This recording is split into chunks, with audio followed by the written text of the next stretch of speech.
ku munsi mukuru wa Noheli amakado arahumagana, abantu bakavuga nta kanoweli naki, nuko inka zigacumitwa, nuko inyama inzoga zikagugwa, hariho n'abarara ari biruruma bavuga yuko bahimbaje Noheli. None wewe yagize uwo munsi mukuru wa Noheli mwivuka ryiwe tumuhiki ariwe mwene umunsi mukuru? Hari karata tumuha? Hari kilo c'inyama tumuha? Hari ico tumuha? Na kimwe. Na kindi adusabye kugurura imitima yacu ngo aheze abyagire muri iyo mitima yacu. Nico adusabye kugurura imitima yacu, niho rero tuzoba duhimbaje Noheli nziza. Umwe wese yugurure umutima wiwe yakire umwami w'ijuru n'isi, aheza muhe guhirwa. Nitwugurure imigwi yose itandukanye, habemwo umuvukano udakumira,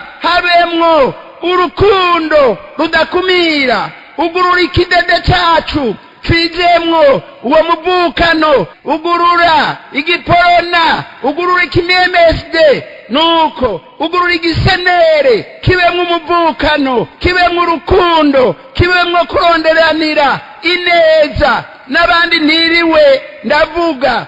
Ugurura igihutu, ugurura igitutsi, kijemwo umuvukano, n'igitwa kijemwo umuvukano. Ntihagire n'umwe akumigwa mu rukiramende rwawe rwo mu mutima wawe, haheze habe yuga urukundo, aho uzoba uhimbaje Noheli.